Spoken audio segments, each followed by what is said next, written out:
amigos, bom dia! Como é que está o coração aí? Está em paz ou por acaso você está alimentando algum tipo de raiva, uma ira?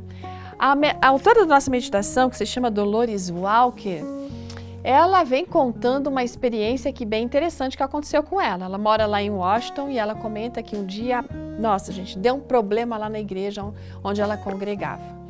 E ela tinha a esperança de poder falar sobre esse tipo de assunto com as pessoas envolvidas para tentar ajustar, entender melhor a situação, o problema. Então marcaram lá uma reunião com os líderes da igreja para aquele momento do desabafo, né? E da onde cada um ia poder dar a sua opinião, expressar o que estava sentindo, o que pensava também. Mas acontece que nessa reunião poucas pessoas foram cuidadosas na sua maneira de se expressar. E isso é muito comum quando as pessoas estão com raiva. Quando a pessoa está cheia de raiva, dificilmente ela vai falar cuidadosamente, ela vai explodir, ela vai falar o que não deve, ela fala até sem pensar. Isso aconteceu ali, então frustrações vieram. As pessoas estavam naquele momento ouvindo coisas que não gostariam de ouvir e até falando aquilo que não gostariam de falar. Quando a reunião terminou, muitas pessoas estavam furiosas, se sentindo mal compreendidas e até atacadas. Algumas foram embora antes da reunião terminar.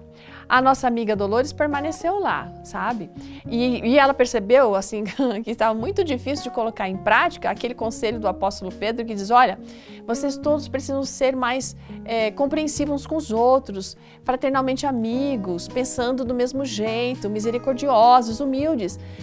Pedro fala assim, não fiquem pagando mal com mal, não paguem ofensa com ofensa, mas é o que estava acontecendo ali.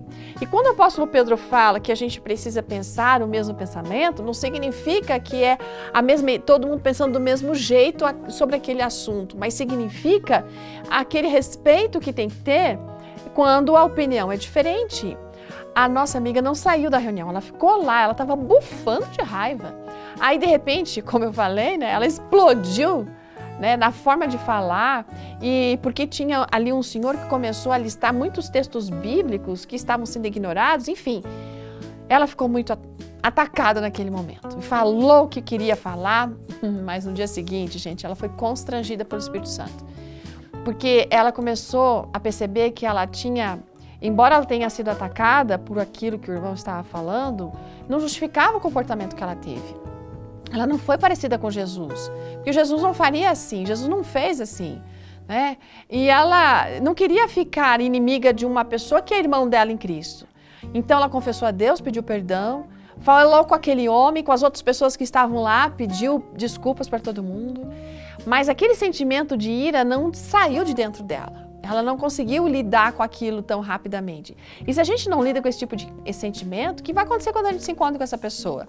A gente até pode cumprimentar o outro de uma forma civilizada, mas a gente não vai ser afetuoso ou afetuosa com ela, né? Nós precisamos dar alguns passos na direção da reconciliação. Raiva, ressentimento vão continuar sendo enraizados em nós se nós não dermos esses passos que são importantes para que as coisas se assentem. As palavras que elas são pronunciadas, elas precisam ser consideradas, né? É importante a gente saber o ponto de vista daquelas outras pessoas que discordam de nós e vice-versa também, certo?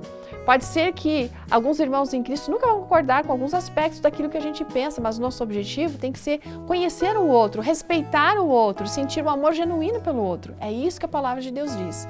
Esta é a paz verdadeira. Essa é a unidade que Deus deseja que a gente alcance. Deus não pediu uniformidade. Deus pediu unidade. Que Deus abençoe você para isso e trabalhe esses ressentimentos no seu coração. Ótimo dia, até amanhã. Tchau!